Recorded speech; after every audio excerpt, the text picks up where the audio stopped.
Bonjour à toutes et bonjour à tous. Je vous propose de démarrer.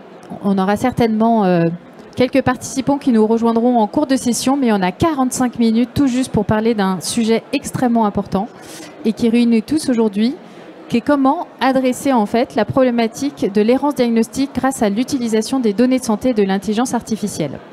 Alors tout d'abord, je voudrais remercier Thibaut, à ma gauche, et toute l'équipe Biogène pour avoir dédié cet atelier à cette thématique passionnante et importante en fait aujourd'hui. Et tout d'abord, je vais me présenter, je suis Virginie Lasserre et j'ai le plaisir d'être copilote du cas d'usage IA et maladies rares du comité stratégique de filière. Alors le comité stratégique de filière, c'est quoi? Eh bien, c'est un espace de dialogue entre les pouvoirs publics et les industries de santé. Les pouvoirs publics, ministère de la Recherche, de la Santé, de l'Industrie, mais également de tout l'ensemble des industries de la santé, c'est-à-dire du médicament au dispositif médical en passant vers le numérique. Notre objectif à tous est de renforcer en fait la compétitivité de nos industries et également de renforcer l'attractivité de la France et notamment l'ambition en fait du programme IA et santé, c'est de capitaliser sur le patrimoine de données dont nous disposons pour faciliter les parcours de soins, pour faciliter la recherche, bref, pour faciliter le bien commun, la santé en fait des citoyens français. Alors après quelques expériences extrêmement successful, dont une que vous devez certainement bien connaître qui s'appelle FIAC, la filière intelligence artificielle et santé. Nous avons, et cancer, merci Guy, nous avons souhaité multiplier en fait un certain nombre d'initiatives qui s'appuient sur les mêmes facteurs clés de succès, qui est tout d'abord la complémentarité en termes d'expertise de l'ensemble de nos industries, mais également en fait la synergie avec l'ensemble de l'écosystème d'innovation, les startups, les biotech, le fait d'assurer une interface publique-privée et le fait de pouvoir adresser en fait des enjeux de santé publique. Tout cela nous a amené tout naturellement l'année dernière à explorer le champ des maladies rares, un momentum extrêmement important avec un travail mené par les équipes autour du plan national maladies rares dont la publication a eu lieu il y a quelques jours et dont l'errance diagnostique en fait aujourd'hui est un vrai sujet. Et qui de mieux pour en parler que ma voisine de droite, Anita, pour effectivement nous expliquer en quoi ce sujet est d'importance pour les maladies rares et surtout en quoi l'usage des données et de l'intelligence artificielle peut nous permettre de résoudre ce problème. Merci Anita. Donc merci. Je m'appelle Anita Burguin, je suis chercheur à l'Institut Imagine et je suis chercheur non pas dans un laboratoire de biologie médicale mais dans un laboratoire de data science où on analyse toutes les données qui sont les données de l'hôpital Necker, les données des laboratoires de génétique et on met ces données ensemble et on en extrait un certain nombre de nouvelles connaissances et de capacités de repérer des patients dans les bases de données. Donc je vais vous parler un petit peu de la problématique de l'errance diagnostique dans les maladies rares. Comme vous le savez, il y a beaucoup de maladies rares, il y en a 7-8 000 et on en découvre de manière régulière. On sait que ces maladies, elles sont rares, c'est-à-dire qu'elles vont toucher un petit nombre de personnes, mais comme elles sont nombreuses, on a à peu près une personne sur 20 qui est touchée par une maladie rare, voire dans certaines régions du monde, et c'est vrai par exemple pour le Québec, pour certaines régions du Québec, on a une personne sur 10 qui dans certaines régions est atteinte d'une maladie rare, ce qui est énorme. En fait, il est commun d'avoir une maladie rare, mais chaque maladie, bien entendu, touche un petit nombre de personnes. Et comme il y a beaucoup de maladies, comme il y a 8000 maladies, en fait, quand on est clinicien comme moi, on ne connaît pas toutes ces maladies. Et donc, on va devoir faire en sorte d'accélérer la prise en charge de ces patients en accélérant le diagnostic. Et donc, ça, c'est vraiment une priorité. L'errance diagnostique est un réel problème dans le cas des maladies rares parce qu'on connaît très peu certaines maladies et donc on va perdre du temps avant de diagnostiquer les patients. Ça a été mesuré par l'Association européenne de patients qui s'appelle Eurordis. Et donc on sait qu'il y a en moyenne 5 ans avant que le diagnostic soit fait et qu'il y a à peu près un quart des patients pour lesquels le diagnostic est beaucoup plus long. Comme vous le voyez, il y a une différence entre la médiane et la moyenne et donc ça montre qu'il y a certains patients pour lesquels l'arrivée du diagnostic arrive vraiment de façon très tardive. En fait, l'Eurordis en a fait sa priorité et a indiqué que pour tout patient, en fait, on doit accélérer la prise en charge, on doit accélérer le diagnostic et ça c'est vraiment un point important. De la même façon, moi je travaille beaucoup avec le Canada parce que justement c'est une problématique très importante aussi, celle des maladies rares. Et nous avons fait une enquête, un sondage auprès de la population avec le RQMO qui est le Rassemblement québécois des maladies orphelines. Et avec ce rassemblement québécois, nous avons interrogé donc les personnes qui sont atteintes de maladies rares ou les familles.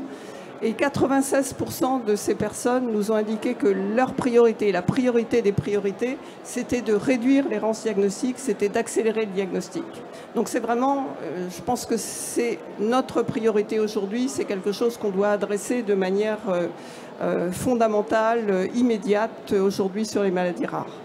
De la même façon, ce que nous ont indiqué les patients et les familles, c'est à 80% qu'ils voulaient mieux comprendre la maladie et qu'ils voulaient également pouvoir connecter en fait toutes les connaissances qu'on avait, tous ces algorithmes avec le dossier patient. Et ça, c'est vraiment le point qu'on est en train de traiter dans le cadre de l'Institut Imagine, dans le cadre d'un certain nombre de la mise en place justement de ces projets collaboratifs avec l'industrie pharmaceutique. Donc c'est un point important.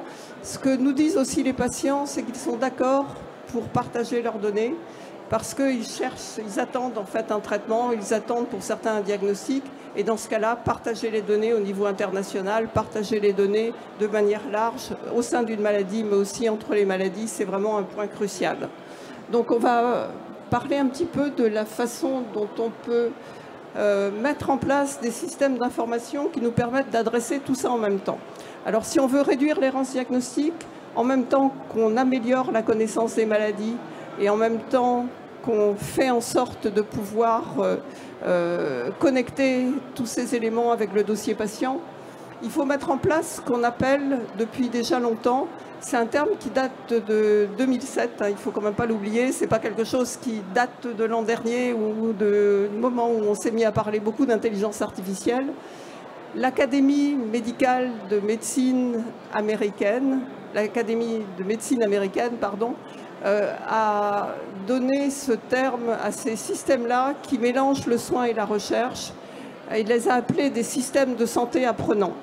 Dans le système de santé apprenant, ce qu'on veut faire, c'est mélanger le soin et la recherche. C'est-à-dire qu'on va avoir d'un côté l'hôpital, ou les médecins qui vont avoir des dossiers patients, et de l'autre des chercheurs qui vont établir ce qu'on a mis ici à gauche, des modèles de la maladie qui vont permettre justement de mieux comprendre ce qui se passe chez les patients. Et on va engranger comme ça un grand nombre d'informations à partir des dossiers patients et on va pouvoir enrichir ces dossiers patients avec par exemple des photos, des IRM, des imageries médicales. Enfin, on va vraiment essayer d'avoir le maximum d'informations sur ces patients qui justement sont rares et ont cette maladie qui n'est pas fréquente. Et donc à partir de toutes ces informations-là, on va pouvoir faire ce qu'on appelle dans notre jargon du phénotypage, c'est-à-dire qu'on va récupérer tous les signes cliniques du patient. Et on va avoir l'histoire de la maladie de ces différents patients. Et à partir de là, on va pouvoir faire en fait ce que fait le clinicien. Un clinicien, il a une mémoire de tous les patients qu'il a rencontrés auparavant. Et quand vous rentrez dans son cabinet, parfois il est capable de faire le diagnostic tout de suite parce qu'il a repéré un certain nombre de signes qu'il a déjà rencontrés chez des patients. Il va faire appel à sa mémoire. Et ce qu'on essaye de mettre en place dans ce contexte-là, c'est une sorte de mémoire collective dans laquelle, en fait, quand moi, clinicien, je vois arriver un nouveau patient et que je ne sais pas ce qu'il a, eh bien, je vais faire appel à la mémoire collective, c'est-à-dire à un entrepôt de données, pour regarder s'il n'y a pas déjà des patients similaires qui ont été diagnostiqués. Et à partir de là, je vais pouvoir accélérer le diagnostic et faire en sorte de pouvoir avoir très très tôt une orientation chez ces patients. Et ça, on l'a mis en place. On l'a mis en place dans le cadre de l'hôpital Necker. Et je vous ai mis ici une publication où on a regardé, en fait, vous savez, la recherche, elle évolue de façon continue. Et donc, tous les jours, on découvre de nouveaux gènes qui expliquent certaines maladies. Et à partir du moment où on a un gène qui explique une maladie, on sait qu'on est en capacité de trouver des médicaments, de mieux prendre en charge ces patients. Et ce qu'on va faire, c'est regarder si dans l'entrepôt de données, il n'y a pas des patients qui sont venus auparavant, mais qui n'avaient pas été diagnostiqués. Et on l'a fait dans le cadre de collaboration avec les cliniciens. On l'a fait avec une collègue qui s'appelle Rima Nabou, qui travaille sur les épilepsies rares qui donnent des troubles du développement chez ces enfants. Et on a été capable de diagnostiquer a posteriori des patients qui n'avaient pas été diagnostiqués. Et ça, je crois que c'est vraiment important. Ce qu'on veut le faire, c'est de manière prospective. Vous rentrez dans le cabinet du médecin, il regarde et il est incapable de dire, ben voilà, tiens, ça ressemble à quelque chose qui a déjà été vu et qui a déjà été diagnostiqué. Donc on va continuer pour voir un petit peu, quand on est capable de mettre en place ces systèmes de santé apprenants, quels sont les challenges qu'on doit affronter et comment on doit travailler. Alors la première chose, c'est qu'on ne peut pas s'appuyer simplement sur les bases de données de maladies rares. Parce que les patients dans les bases de données de maladies rares, ils ont déjà été identifiés. Donc on doit s'appuyer sur la totalité des entrepôts de données, la totalité des données qui sont disponibles dans les hôpitaux pour détecter justement des nouveaux patients. Et donc c'est ce qu'on fait. En fait, on a des patients qui sont bien connus, sur lesquels on va s'appuyer pour créer des algorithmes et on va ensuite chercher dans d'autres bases de données si on a des patients qui ont les mêmes signes, les mêmes profils que les patients connus. Et donc on va regarder ces patients qui sont des patients en errance par rapport à ce qu'on appelle les SWAN, c'est-à-dire les syndromes without a name, les syndromes qui ne sont pas nommés, mais qui sont déjà dans les filières de maladies rares. Et donc on est vraiment là en amont, on veut réduire l'errance, donc on veut travailler vraiment avant que le patient soit adressé à un spécialiste. L'autre chose, c'est qu'à chaque fois qu'on a à la fois des données de recherche, des données de soins, la totalité des informations sur les patients, on se doit bien entendu de protéger les données de ces patients. C'est des données qu'on ne va pas pouvoir rendre publiques ou laisser ouvertes facilement pour la recherche. Et donc ce qu'on met en place aujourd'hui au niveau international, c'est ce qu'on appelle des systèmes fédérés. Dans les systèmes fédérés, on n'adresse pas les données dans un grand hub de données, on les garde chez soi. Par contre, on met en place des modèles qu'on est capable d'échanger entre divers hôpitaux. Et donc c'est ce qui est fait dans certains pays, dans des pays par exemple comme le Canada ou comme l'Allemagne, qui d'emblée ont fait des systèmes fédérés. Nous on est plutôt en France dans un système centralisé, mais je pense que de toute façon pour le niveau international et avec tout ce qui se passe en ce moment dans le monde, on va de toute façon devoir rester sur un système fédéré où les données restent locales, mais on partage les modèles. Et ça c'est quelque chose d'extrêmement vertueux. On a montré qu'on est capable de faire aussi bien qu'en transférant des données. Et donc, ce qu'on va faire, c'est transférer des modèles. Alors, ce que je voulais dire aussi, c'est que ça permet d'avoir la confiance des individus, la confiance des patients, la confiance des familles. Et quand on a la confiance des patients, la confiance des familles, on est en capacité de collecter localement toutes les informations qui sont relatives à ce patient. Le patient va apporter lui-même des informations. On va pouvoir avoir des photos, par exemple, du visage des patients. On va pouvoir avoir toutes ces informations qui vont être extrêmement bien collectées et sécurisées. Et une fois qu'on a toutes ces informations, et qu'on a par ailleurs les modèles qui sont produits par la recherche, c'est-à-dire des modèles de connaissance de la maladie, on va pouvoir faire ce qu'on appelle des jumeaux numériques. Les jumeaux numériques, les gens ont souvent l'impression que c'est juste des données qui arrivent et puis voilà, on a un jumeau, en fait on a une espèce d'hologramme avec toutes les informations qui arrivent de plein de capteurs et c'est mon jumeau. Le vrai jumeau numérique, celui qui a été créé à l'origine par la NASA, c'est d'abord des connaissances, c'est d'abord un modèle physique, un modèle biologique de la maladie. C'est ce modèle que créent les gens dans les laboratoires et qu'on challenge avec des données, c'est-à-dire qu'on va regarder si des nouvelles données correspondent au modèle qu'on a établi ou si on doit réévaluer ce modèle et le transformer ou si on va pouvoir justement le conforter, l'enrichir, pouvoir le faire évoluer. Et ce qui est important qu'on a ces modèles-là, on a besoin d'avoir des modèles de la maladie, on a besoin d'avoir des modèles au niveau moléculaire et on a besoin d'avoir des modèles qu'on construit justement avec l'industrie pharmaceutique pour pouvoir justement avoir les thérapeutiques qu'on va pouvoir proposer aux patients. Et c'est vraiment quelque chose qui est à beaucoup d'échelles, c'est-à-dire qu'on va avoir la vie du patient, on va avoir les signes cliniques qu'il présente, mais on va aussi avoir toutes les données moléculaires. Et c'est à partir de ces données moléculaires qu'on peut travailler avec l'industrie pharmaceutique et trouver des nouvelles molécules et les proposer. Et quand on a l'ensemble de ce jumeau numérique, on est en capacité de tester si le patient va répondre à la thérapeutique ou pas. Et c'est ce qu'on est en train de réaliser dans le cadre justement du projet dont vous a parlé Virginie. Et Thibaut va vous présenter un exemple de ce qu'on est en train de réaliser actuellement collectivement sur une pathologie rare. Merci beaucoup Anita. Donc moi c'est Thibaut Guimard, je suis directeur de l'innovation, des services et du digital au sein de Biogène France. Donc on est une biotech innovante qui se bat pour trouver des solutions thérapeutiques dans les maladies rares, mais dans beaucoup d'autres maladies qui n'ont pas de solution également, comme l'Alzheimer. On a démarré dans la neurologie avec la sclérose en plaques et dans d'autres pathologies à l'avenir. Aujourd'hui, je suis là pour vous parler d'un cas d'usage concret. Je pense que Anita vous a bien exposé effectivement les méthodes et la recherche qui est mise en place aujourd'hui pour permettre de modéliser le comment comment mieux prendre en charge et trouver de nouvelles thérapeutiques, mais aussi comment contribuer à réduire l'errance diagnostique. Et bien aujourd'hui, je vais vous parler d'un cas d'usage concret dans l'ataxie de Friedreich. Alors avant d'aller concrètement sur l'objectif de ce projet, c'est un projet qui s'est monté en collaboration, justement qui est en train de se monter en collaboration entre le public et le privé au sein du CSF, et Virginie vous en parlera un peu plus tout à l'heure, dans lequel ensemble, collectivement, on s'est mis autour de la table sur un objectif commun qui est celui de réduire l'errance diagnostique dans les maladies rares au sens large. Avec Biogène, nous, on vient apporter cette expertise de l'ataxie de Friedreich dans laquelle nous sommes présents, pour laquelle nous avons une solution potentiellement thérapeutique, mais pour laquelle nous souhaitons apporter aussi une solution sur le parcours. Et donc, réduire l'errance diagnostique, c'est apporter plus de chances pour les patientes et les patients qui sont atteints de cette pathologie. L'objectif de ce projet, concrètement, c'est de co-développer ensemble avec le public et le privé, et de co-déployer, parce que le sujet, c'est pas seulement de démontrer qu'on peut développer une IA, mais c'est de la déployer dans les établissements. Une IA qui sera capable de détecter, de contribuer à détecter cette pathologie, donc l'amyotrophie spinale. Alors, qu'est-ce que l'ataxie de Friedreich? Vous voyez, on est présent aussi dans l'amyotrophie spinale.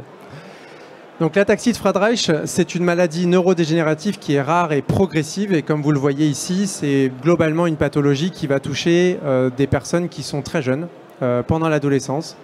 Ils vont commencer à avoir des symptômes relativement subtils dans l'enfance, avec des difficultés à marcher, des problèmes d'équilibre, et puis petit à petit, justement, avec une errance diagnostique qui peut être très longue. On a parlé de moyenne et de médiane, et bien vous le verrez tout à l'heure, on peut avoir des patients qui peuvent avoir jusqu'à 14 ans d'errance diagnostique, et puis d'autres en quelques mois, puisque dans la famille, ils ont malheureusement été touchés, vont avoir des diagnostics plus précoces. Mais ce que je veux vous partager ici, c'est que globalement, c'est une maladie qui n'est pas seulement progressive, mais qui tue. C'est une maladie dont les personnes qui vivent avec ont une espérance de vie moyenne de 37 ans, donc c'est court. Une maladie, comme je l'ai dit tout à l'heure, qui démarre à l'adolescence, en pleine fleur de la vie, à un moment donné où les gens sont en train de se construire. Donc vous pouvez imaginer l'impact pour ces patientes, pour ces patients, mais aussi pour toute la famille qui est derrière et qui du coup vit ces moments extrêmement complexes d'essayer de comprendre quelle est cette pathologie et de mettre un nom dessus. Pourquoi? Parce que quand vous avez un nom sur cette pathologie, vous pouvez trouver des solutions non thérapeutiques qui vous permettent une meilleure prise en charge par des équipes expertes. On a la chance en France d'avoir des filières santé-maladies rares, des filières maladies rares qui sont extrêmement centralisées et bien organisées. Et puis, on espère à l'avenir aussi de bénéficier d'une thérapeutique.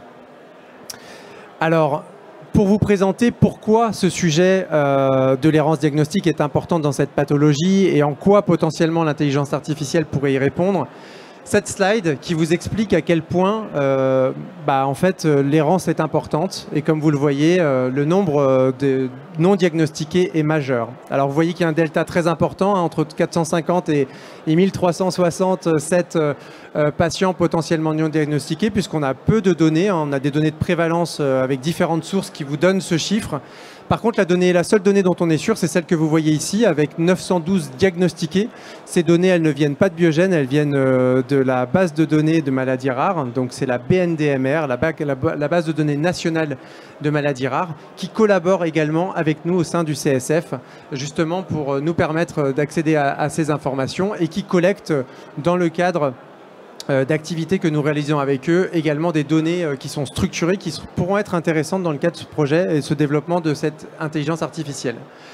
Les patients non diagnostiqués, où sont-ils et où sont-elles? Et bien, en fait, c'est vraiment la question centrale de ce projet. C'est une réponse qui est complexe. Apporter une réponse à cette question est complexe. Et nous sommes fermement convaincus qu'il y a des opportunités avec les différentes parties prenantes d'aller justement développer cette intelligence artificielle pour aller chercher dans les bases de données non structurées. Donc concrètement, c'est quoi? C'est les questions que se posent des médecins ou les notes que vont rédiger les médecins dans les dossiers électroniques des patients dans les hôpitaux dans un premier temps et éventuellement même en ville.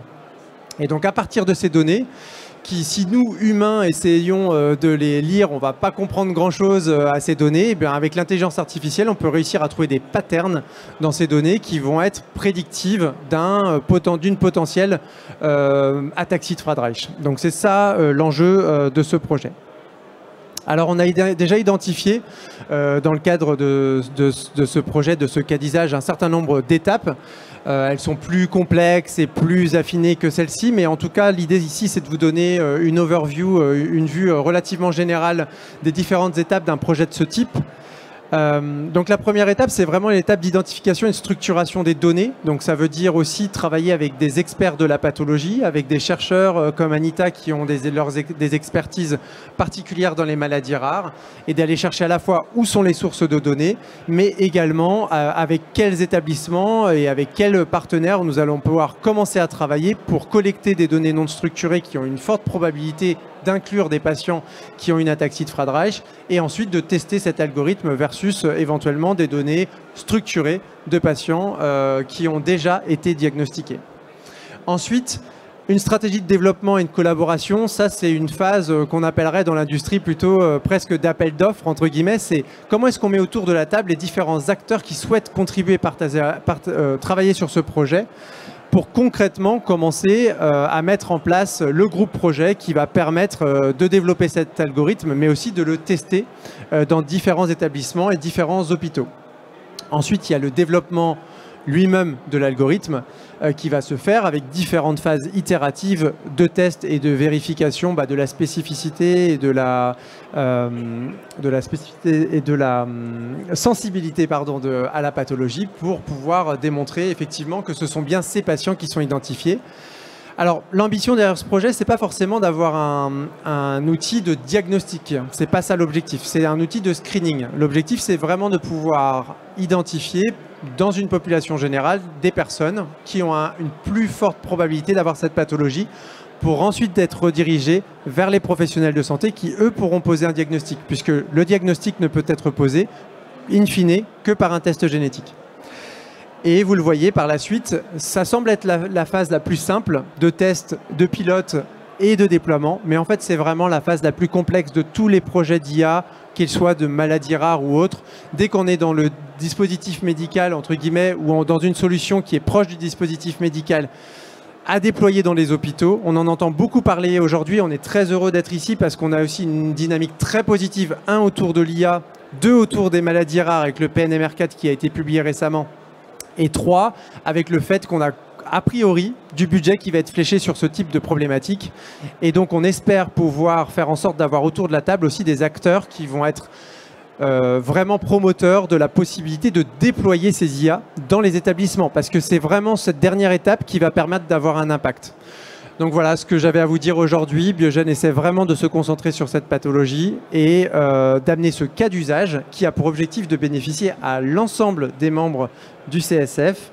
Et donc Virginie, est-ce que tu peux nous donner un peu plus sur les next steps du CSF? Allez, je conclus sur quelques étapes importantes du CSF. Merci beaucoup Thibaut et merci pour ce partage de cas d'usage extrêmement prometteur et comme vous l'avez compris, qui nourrit totalement la dynamique qu'on souhaite créer aujourd'hui. Et peut-être qu'on peut appuyer sur la suite. Merci, merci beaucoup.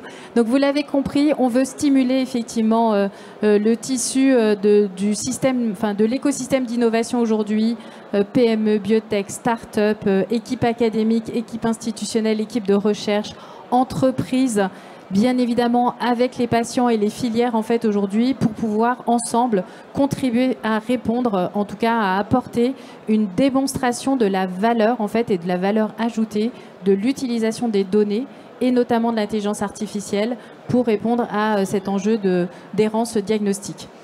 Et pour cela, on a vraiment souhaité le faire de façon coordonnée avec un certain nombre d'initiatives. L'important, c'est de mutualiser les efforts, bien évidemment. Et c'est pour ça que, d'une manière générale, il est essentiel qu'on soit coordonné avec le PNMR4, mais avec les autres initiatives que vous connaissez aussi, de l'Agence Innovation Santé, de la BPI, de la DGE. Bref, l'idée, c'est vraiment d'intégrer en fait cet écosystème et d'être identifié par tous. Et pour pouvoir le faire, on a vraiment souhaité se structurer et lancer en fait un premier appel à manifestation d'intérêt. L'objectif est d'élargir, bien évidemment, vous l'avez compris, à l'ensemble des acteurs pour que chacun puisse effectivement s'exprimer et partager en fait une réflexion, un cas d'usage, une problématique en fait aujourd'hui que le CSF pourrait accompagner. Et dans quelques instants, je parlerai justement des atouts du CSF. Alors derrière ça, aujourd'hui, il y a déjà une équipe publique-privée qui s'est mobilisée, un joli consortium, tu peux appuyer, super, un consortium en fait d'acteurs que vous découvrez ici et qui depuis déjà plusieurs mois, je crois qu'on peut le dire, se retrouve avec plaisir pour justement avancer sur ce projet d'intérêt commun. Et on a souhaité en fait collectivement s'engager vers la création d'une association loi 1901 à but non lucratif qui nous permettra là aussi d'être identifiés et de pouvoir collecter l'ensemble des idées, des initiatives, des projets en fait qui pourraient émerger sur ce territoire national. Et pour conclure, j'aimerais vous partager donc l'accompagnement que le CSF aimerait proposer dans un premier temps. Je crois que ce qui est important, et Thibault l'a vraiment bien rappelé, on souhaite vraiment accompagner des projets qui ont de l'impact. Donc je pense que la première valeur qu'on va effectivement aller chercher, c'est en quoi le projet peut concrètement, sur le terrain, répondre à un enjeu pour les patients, pour les professionnels de santé, pour les filières et pour le système de soins. Le CSF, par définition, je vous le disais, en fait, c'est avant tout une expertise collective qui est portée par ses membres fondateurs, donc l'ensemble des industriels de santé, mais également tous ses partenaires publics et académiques. Et en fait, aujourd'hui, on souhaite vraiment proposer un accompagnement sur mesure. On a déjà une expérience, sincèrement, qui est valorisante en fait aujourd'hui auprès d'un certain nombre d'acteurs et de start-up et de grands groupes. On sait aujourd'hui accompagner en fonction des besoins, de la maturité des projets, pouvoir proposer des briques d'expertise qui sont vraiment spécifiques et qui seront dédiées. Il y aura un duo d'acteurs en fait aujourd'hui qui accompagnera en fait le projet, a priori sur une période qui reste encore à définir en fonction des besoins, mais certainement sur une période d'1 an ou 2 ans en fait aujourd'hui, pour accompagner dans une phase d'accélération, que ce soit au démarrage d'un projet ou que ce soit sur un passage à l'échelle, comme on dit aujourd'hui, et pour pouvoir répondre. Donc ce serait des briques méthodologiques, de market access, d'essais cliniques, une mise en relation avec un expert au niveau national, au niveau international, bref, une mise en réseau en fait qui est extrêmement essentielle aujourd'hui pour pouvoir avancer vite et gagner du temps en fait dans le déploiement de la solution.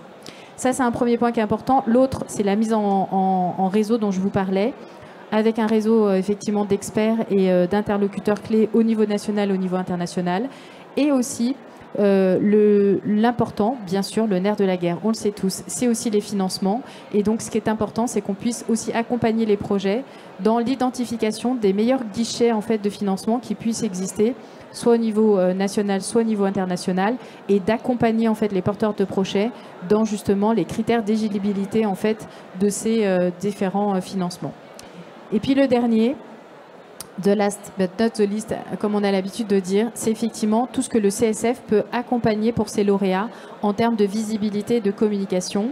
Vous le voyez aujourd'hui, c'est une des premières prises de parole qu'on a aujourd'hui et je pense que vous pourrez, j'espère, nous liker sur LinkedIn.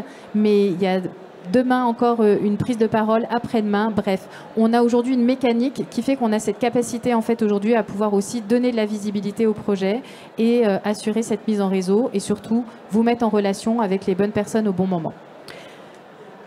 Je crois que j'en ai tout dit. Peut-être si un dernier point, on fonctionnera certainement par vague. Donc on voudrait d'ici le printemps pouvoir créer cette association et lancer le premier appel à manifestation d'intérêt. Ça va peut-être être un peu rapide, mais dans un premier temps, ça permettra aux personnes qui sont peut-être déjà organisées, structurées, de pouvoir se manifester auprès de nous. Et on lancera certainement un deuxième appel à manifestation d'intérêt d'ici la fin de l'année. L'objectif, vous l'avez compris, c'est ce qu'on s'inscrive dans le temps et qu'on puisse vraiment à nouveau accompagner des projets qui auront un impact sur le terrain, que ce soit au niveau national ou au niveau international. Voilà. Donc il ne me reste plus qu'à vous remercier tous et toutes de nous avoir rejoints pour cet atelier. On a fait salle comble, donc ça fait plaisir, hein, beaucoup d'intérêt. Et puis également à vous manifester. On est bien sûr disponibles tous les uns les autres. On a une petite équipe qui est également dans la salle pour pouvoir répondre à vos questions, vos interrogations. N'hésitez pas à nous connecter également sur LinkedIn. On est vraiment là pour ça. Et pour ensemble créer cette dynamique publique-privée pour contribuer à améliorer et surtout réduire l'errance diagnostique et l'impasse diagnostique des patients qui souffrent de maladies rares. Merci à tous. Étant donné qu'on a il reste une minute. Oui, s'il y a une question, n'hésitez pas. Bonjour, merci à tous les trois pour votre intervention. Je voulais savoir si... Je voulais savoir s'il existait déjà dans les jumeaux numériques, si on avait dépassé l'échelle de l'organe, si on avait réussi à connecter des organes.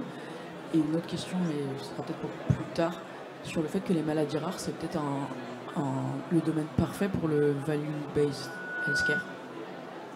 Merci. Alors, aujourd'hui, dans les choses qui sont vraiment opérationnelles, on n'a pas dépassé le niveau organe virtuel. Alors, ceci étant, quand on est capable de modéliser un organe et de pouvoir avoir des données de patients sur son organe, on est aussi en capacité de faire de la modélisation qui est utile. C'est vrai par exemple sur les épilepsies graves de l'enfant, c'est vrai pour certaines pathologies qui sont essentiellement quand même des pathologies d'organes. Et si on est capable de modéliser tous les phénomènes physico-chimiques, biologiques qui se passent au niveau de ce cerveau de l'enfant, on sera en capacité de proposer des thérapeutiques et de démontrer que ces thérapeutiques peuvent marcher avant même de faire l'essai clinique et de commencer à donner les traitements aux patients. Donc je pense que ce n'est pas parce qu'on est aujourd'hui sur un niveau opérationnel d'organes qu'il ne faut pas y aller, qu'il ne faut pas considérer qu'on est déjà sur du jumeau numérique. Je pense que, et on va évoluer très vite parce qu'on est en train d'accumuler de plus en plus de données. En deux mots, parce qu'on pourrait en discuter encore pendant des heures, mais oui, on est aligné. Après, ça dépend aussi beaucoup de la typologie de la thérapie qui est proposée en fait aujourd'hui, mais on s'oriente de plus en plus dans ces réflexions en fait sur le moyen long terme, notamment dans le cadre de thérapies géniques qui peuvent vraiment transformer la vie des patients en fait aujourd'hui et du coup avoir une approche médico-éco qui soit tout à fait adaptée. Voilà, mais ça fait partie effectivement des réflexions. D'autres questions? Eh bien, écoutez, merci beaucoup. Je crois que ça s'enchaîne, donc on va libérer du coup l'atelier. Merci.